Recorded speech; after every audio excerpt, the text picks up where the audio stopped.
Trippy being this mirror image, though. But actually, it is the right way because that's how other people would look at it from the other side. But when you're looking at it, Yeah. though, it's So if I'm looking at it from here, that's the image I want to see because.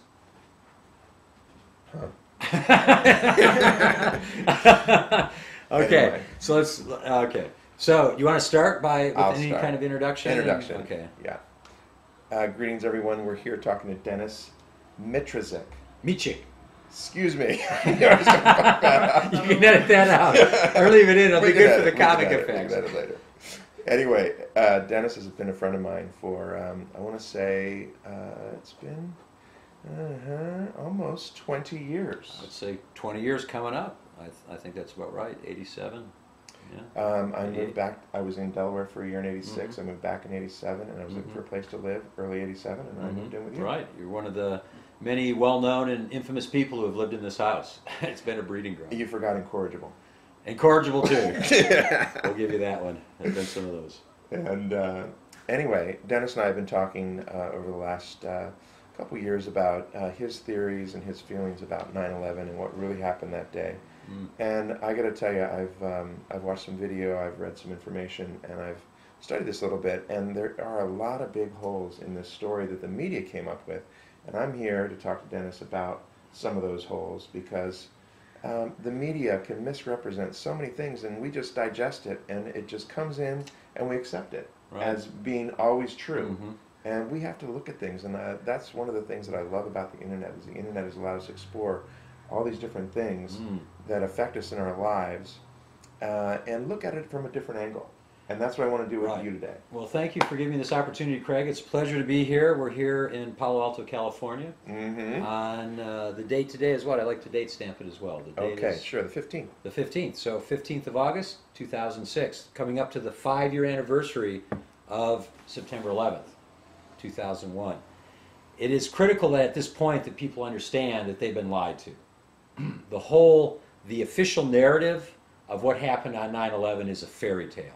It violates laws of physics, the official narrative, I'm saying now, which has been shamelessly just picked up by the press with no question. The press has just taken the official narrative that is just outlandish, and they've trumpeted it. They've not questioned it. There's been no investigation by the press in this issue. And so that's a whole other thing I'd like to address in a bit. But so the official narrative, it violates the laws of physics, of chemistry, and of thermodynamics. 3 solid fields of science that with which we are able to conduct true science. And true science is where you can make a hypothesis about something and then you can actually go and measure it and you have observable data. So that's what science is around observable empirical evidence. And there is plenty of observable empirical evidence that proves, it's not a theory at this point, it's been proven. It's this far, because you start with a theory, but it's possible to prove a theory. So the theory was that a group of people put together, scientists and engineers and academics, was that the World Trade Center was brought down in a controlled demolition. This was the theory that was put forward, because it looked to a lot of people like it was brought down in a controlled demolition. It exhibited all of the characteristics of a controlled demolition, and it exhibited none of the characteristics of the several versions that the official story was. They kept changing their story, because when they would put up a story, and then people would challenge it, they would change it. They would challenge that story, then they would change it again. They challenge that, and they eventually they'd move back to their original story.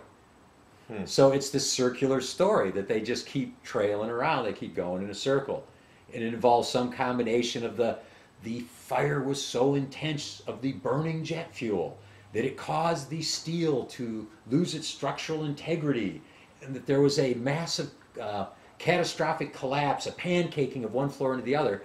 And when you start arguing against the theory, then they just change. Then they start talking about something else. But then they always come back to some combination of this. And the press has been complicit. I would use the word complicit in the crimes of 9/11, because the press has knowingly and purposefully and maliciously covered up the truth of what has happened. Publications like Popular Mechanics published a 9/11 hit piece in which they purportedly debunked all the 9/11 conspiracy theory. showing how it really was flames that brought the towers down. Well, let's go and look to the science, because I'm referring to things I haven't really spoken in detail about. I'd like to talk specifically about the science. There are several things. There's one law of physics that has never been broken to anybody's knowledge. That's the law of the conservation of everything. So spin is conserved, charge is conserved, momentum is conserved. If you create particle, one will go in this direction, angular momentum, or the other will be in the opposite offsetting direction. So it nets out to zero. Charge, if you create a positron, an electron is created. So everything balances out. So using pure physics, you can look at what's known as the energy equation. You can say how much energy was, because it comes down to energy and mass, and Right, it equals right, mc squared. So energy and mass are related, actually. So this isn't a big mystery. This is knowable. This is old science even, and most of it's Newtonian. So you don't even have to get. None of this was nuclear. There was no nuclear reaction. So you don't even have to go to quantum mechanics or anything like that. You can do all the physics. It's basically high school physics. It's Newtonian physics. So this is I not. flunked that course. So I can't help you here. So you Dennis. can't help us here, but some of it you can use common sense, because it's in the realm of F equals ma, force equals mass times acceleration. So basically, if you look at it this way, there is X amount of energy available in this equation, and here's in descending order what they are. The greatest amount of energy in that is the gravitational potential energy of the building itself. By far and away, the most of the energy in that equation comes from the potential, not kinetic, but potential energy of a 500,000 tons of steel and concrete stacked up, over 100 stories. That's the greatest source of energy. The next greatest source of energy is 10,000 gallons of jet fuel, which is effectively kerosene. That's the second greatest source of energy. Well, actually, I take that back. That you have to throw in the flammable combustible material in the building. That actually could even be greater if you took all of the flammable combustible material. Actually, but just the flammable and combustible material that was actually flaming and combusting was less than the jet fuel, because that was a huge, Okay. So, but if you took it all possible, it would be greater. But just the amount that did burn would be less. So that would be the third thing. The fourth and final thing, and the only thing left, is the actual momentum of the plane itself. Those are the only four things that go into the energy equation. What goes into the output? What was the energy used to do, and how much energy was required? Okay, so you get the idea right away. Like a counting equation, debits have to equal credits. The amount of energy available cannot exceed the amount of energy that was exerted in the event. So the amount of energy that was exerted in the event was tremendous, was 5 times the amount of energy. So it wasn't like 20% more, where you could think, well, they just didn't use certain values properly. It was 5 times more Then what? than the amount that was available under ideal conditions. Under ideal conditions, if you looked at, under ideal conditions, how much energy is available to this event and how much energy was used. Now, where was the energy used? The most of the energy was used in taking, okay, here's a picture. So this picture is from the numerous shots you saw that day on 9/11 when the South, I believe this is the South Tower falling. The South Tower was hit second, but it fell first. If you remember, the South Tower was hit just on the edge. It almost missed the South Tower. It was hit second, but it fell first. So that was one strange thing. The fires were almost going out. It was black smoke, which is indicative of an oxygen-starved fire, because fire is oxidization. And so by looking at this picture, there are several clues. One is you ask yourself, okay, you see the scale of the buildings. So here are the buildings, right? So that's a building in the foreground. And so this is happening this building is in the background. The first thing you see, and you can see by the building in the far background here, over This this way. isn't the World Trade Center. Yeah, no, that's not the World Trade Center. That's just a building in the foreground. The World Trade Center is in the center of this cloud of dust. Right, but there's 2 towers. There's 2 towers. Yeah, You can't see the you other can't one. see the other tower. It's not in this picture. So it's not. This isn't the other tower. That's not the other tower. So the thing you see. What's the first thing you see? This is an amazing cloud of dust. Now the first question you should ask yourself is, what is the dust comprised of? the answer would be concrete. Mm-hmm. The building was comprised of something like I did the numbers once exactly. It was like over 70% concrete. So more concrete than steel actually, because there was a steel frame. The rest of it, the structure was concrete, steel reinforced concrete, and so if you just use your common sense, you might not know about physics, but use your common sense. I had a 3-inch thick concrete patio in my backyard here. You remember walking on that? Oh yeah. 3 inches of concrete. It took me a good week with the sledgehammer because I didn't want to get a pneumatic hammer. I broke it up with the sledgehammer. A sledgehammer delivers a lot of energy. Imagine with a 16-pound sled, you're swinging it from over your head, coming down hard. That's a lot of energy. You'll be lucky to crack the concrete. No kidding. Oh yeah. It's that hard. It's that hard. It certainly does not turn to dust. Now that concrete is nowhere near as strong as construction grade concrete. That's just Right. shitty. Yeah. You know, who cares if this stuff cracks? And that does not break up easily. So the first question is, what could possibly cause all this concrete, construction grade concrete, to simply turn to dust? It's dust. It's dust. It's not pieces of concrete, it's dust. It's concrete dust. That takes energy. Right. That's the point. It takes energy. And using the analogy of me hitting my back patio concrete, 3 inches thick concrete with a sledgehammer, that delivers energy, and it would, if you're lucky, break it in two, like one big piece. It might make one crack. It certainly doesn't just go poof and Right, turn into right, dust. right. So this takes energy. You can calculate how much energy it takes to basically pulverize X millions of ton, or half. The whole building was half a million tons, so not million. So it was not X millions of tons, so it'd be less than that. But tons of concrete into dust. So that's a calculation you could do. A clever high school student could do it.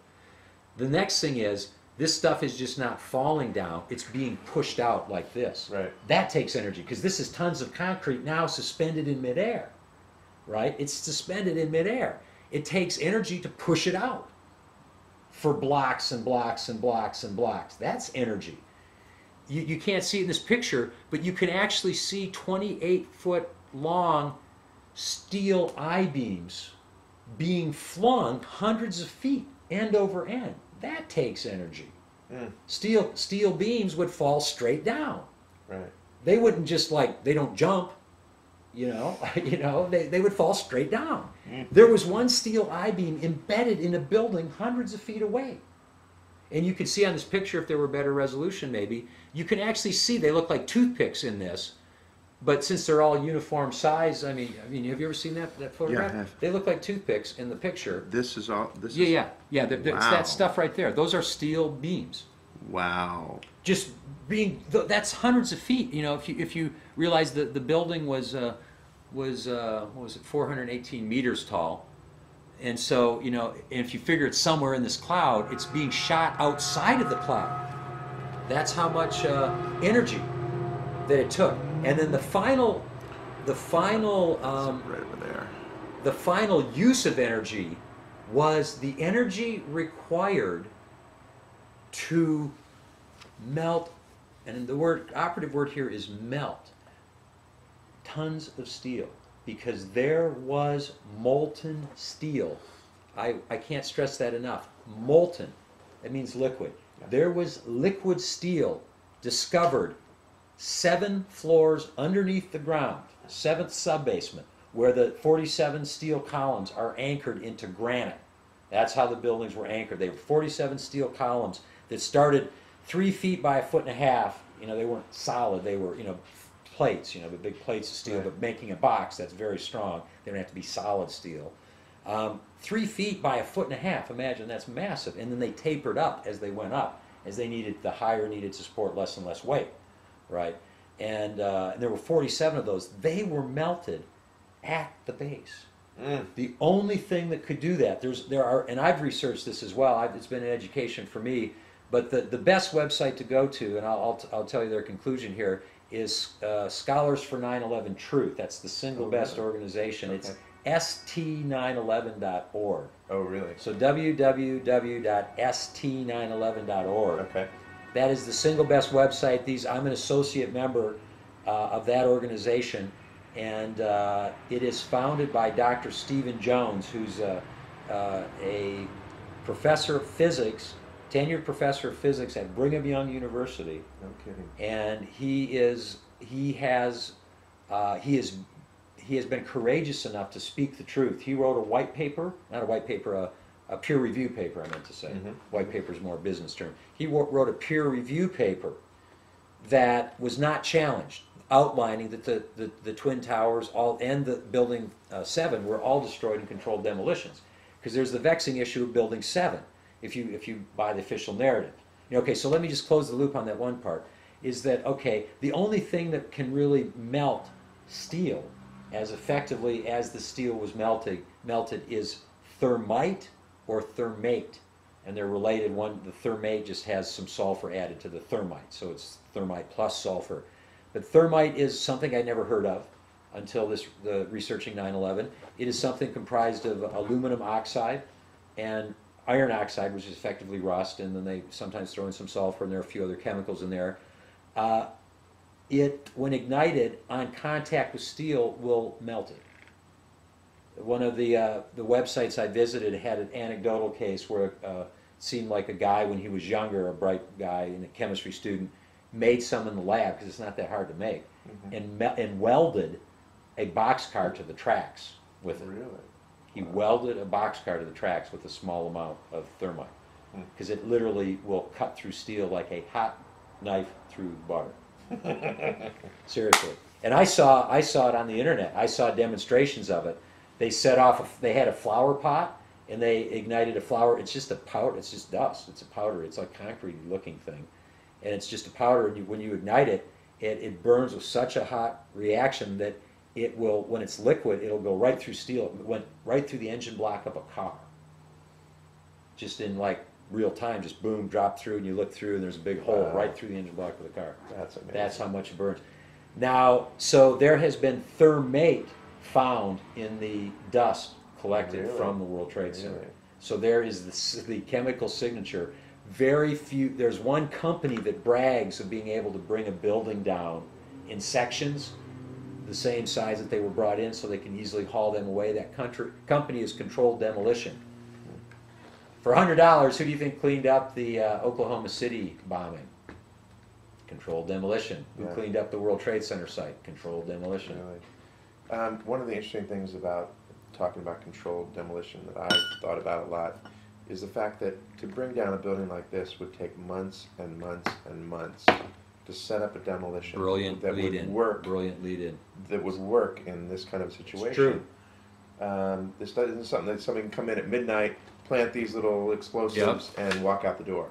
That's a very good point. I'm glad you bring that up, because the response to that is that implicates, that fact alone implicates Bush and the neocons as being involved in planning this thing. Right. The reason is because if it could have been something that if you somehow slipped through security one time that you could have planned, like if one person Right. slipping through security one time could have possibly wired this building to be demolished this way, then you could say, well, maybe it was a terrorist that got through.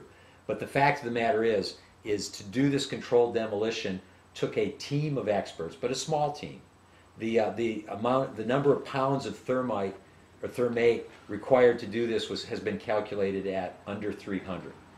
It's been calculated that a team of 12 well-trained people, knowing the layout, could on a few consecutive weekends of those buildings being available have easily planted these charges. Really? And it has been documented that it was highly unusual that there were several weekends, entire weekends before 9/11, where the entire towers were shut down, and they were doing a security upgrade. So the Is that security right? system was shut down and the electrical was shut down, so no one could go into work, and the site was totally off-site. The whole site was totally off Really? limits.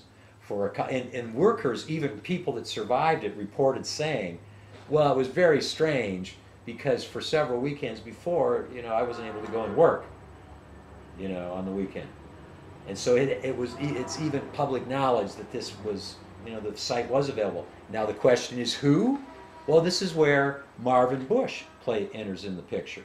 Marvin. Bush. Have Would you you ever heard of introduce him Marvin to the Bush? audience? Because I don't know if we all know Marvin. Marvin Bush. There are four Bush brothers. There's George. There's Neil. Saving loan scandal. Neil bilked the American public out of billions of dollars. His daddy just let it slide.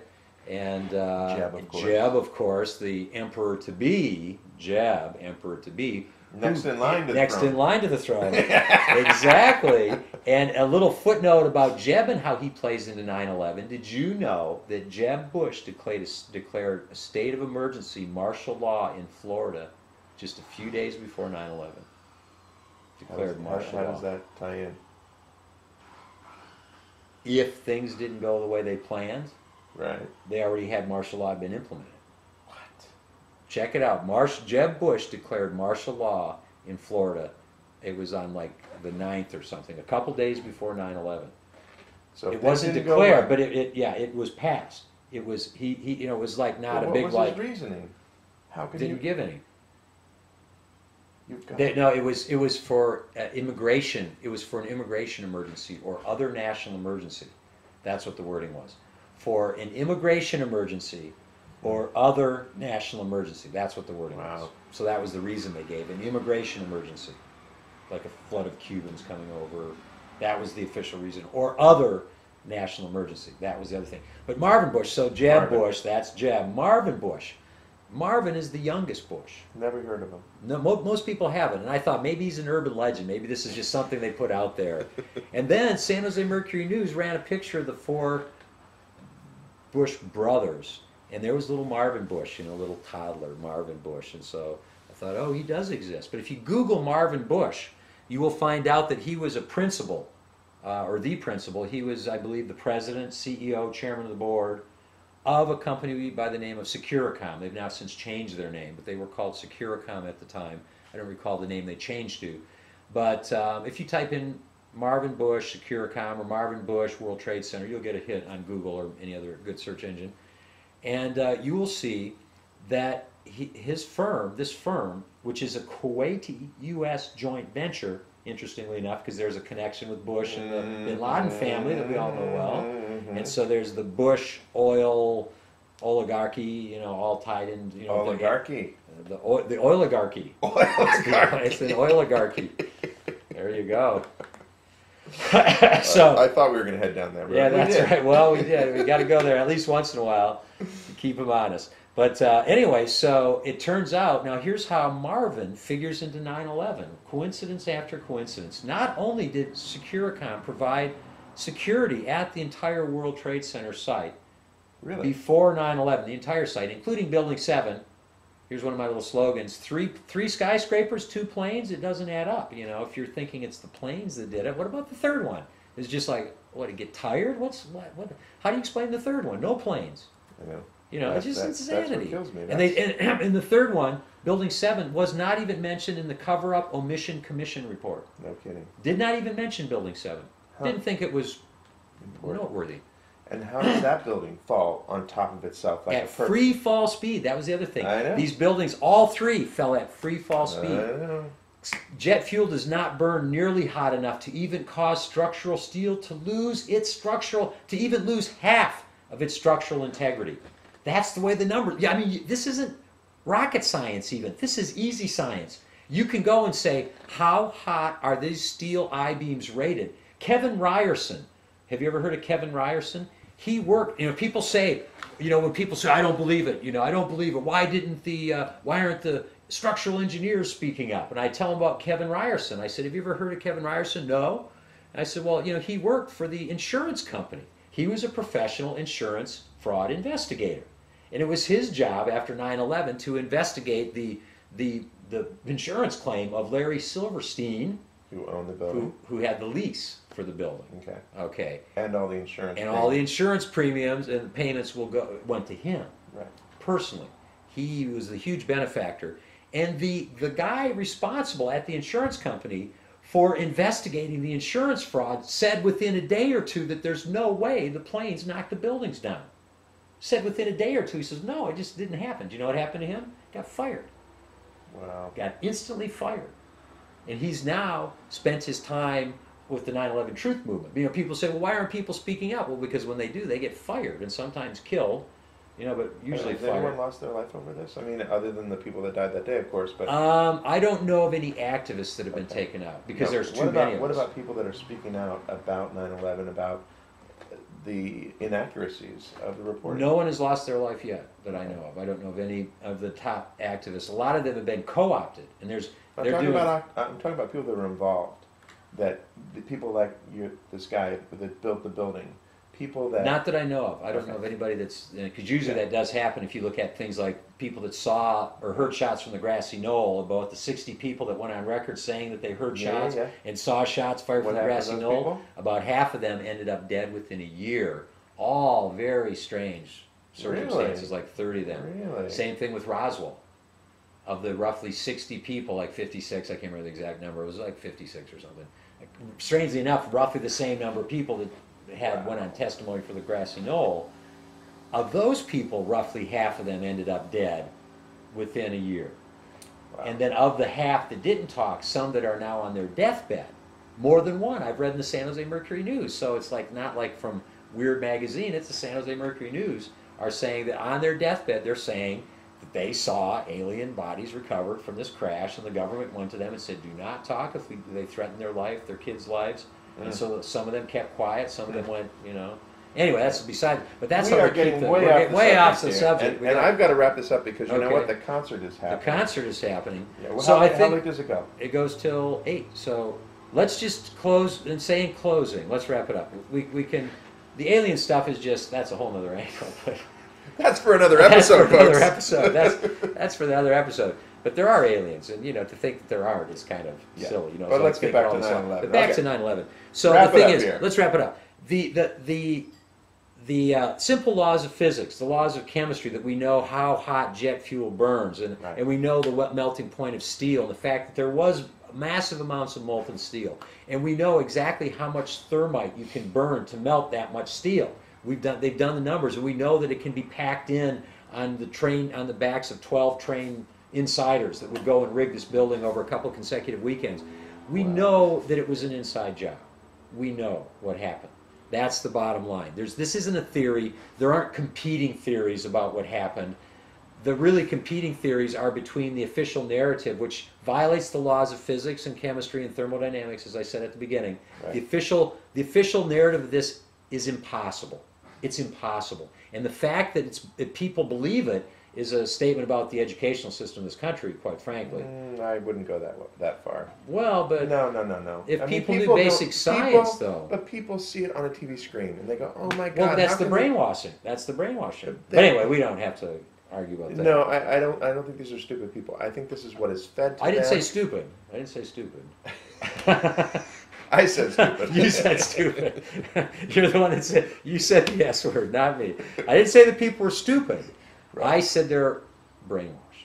Brainwashed. They're not stupid. Yeah. No, Americans are not stupid. They're brainwashed. But when they figure out that they've been duped, man, they get pissed off. Yeah. They get pissed off. When the American people wake up, who are not stupid, no, I never said the S word, you said the S word. They are brainwashed, though.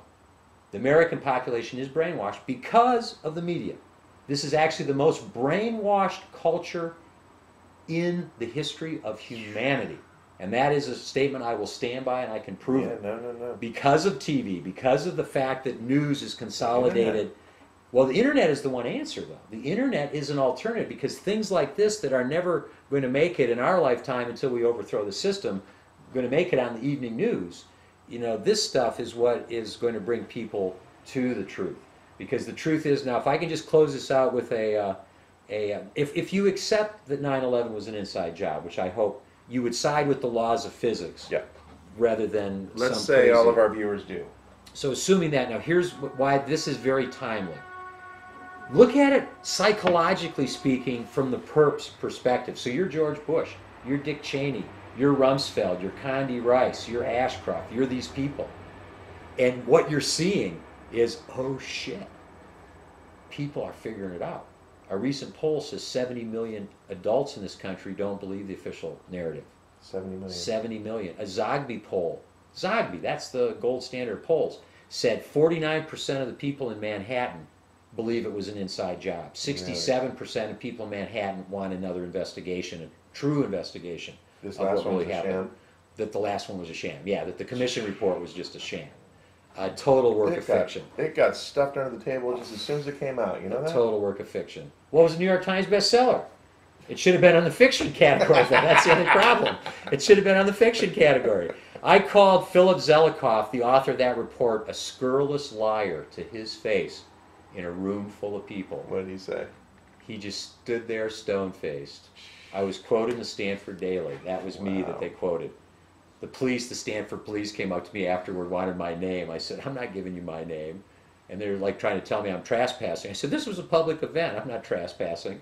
And so he ends up giving me his card. But so that's, my quote did not have my name on it. But that was me. Wrap it up, dude. Wrap it up. That is, so the bottom line, that's right, we're getting far afield. The bottom line, if they did it once, they can do it again. And rather than get caught, see, it's all or nothing for them. They've crossed the Rubicon, right? So they can't go back. They've already committed mass murder. They've committed war crimes. They've committed treason. They are criminals of the highest order. They are criminals. So they are going to stop at nothing to keep their power. So what that means is another 9/11. They are right now plotting another 9/11 attack. And it's most likely going to be nuclear. It's going to be on the soil of this country. And it's going to be directly tied to Iran. And it's going to be used as an excuse to nuke Iran. That's my prediction. You've heard it here. August 15th. Well, a lot of people have been saying it, but I've been saying this for probably first. But this isn't the first that's been said. Now, a lot of people are saying there's a sense of urgency that's going to happen before the November elections. Really? The fact that Lieberman was thrown out of office by this Ned Lamont is showing that the people are fed up, and they're not going to take, quote, Democrats who are pushing a war in Iraq and who are not investigating 9/11. There are Democrats and Greens running all over the country on 9/11 truth platforms and peace platforms, and if those people all win, Bush and Cheney and Rumsfeld are going to be impeached. They're going to be convicted of war crimes, and they know that. Wow. And so what they are going to do is they're going to strike with another 9/11 event. Like I say, most likely nuclear. It'll be possibly in Houston, in Baltimore, Chicago. San Francisco hasn't been brought up, thank God, for some reason. Enough of them live around here, that it's like Bohemian Grove is right here, so they want to Exactly. keep this. So they would sacrifice Houston. They would even sacrifice Chicago. Iowa's come up. Iowa's come up as a target. Dennis, my hard drive's getting kind of full here. Okay, anyway, we're done. That's it. That's it. That's it. I want to thank you for coming on the show tonight. My pleasure. This has been My Place, and my name's Craig, and thanks for coming to my place.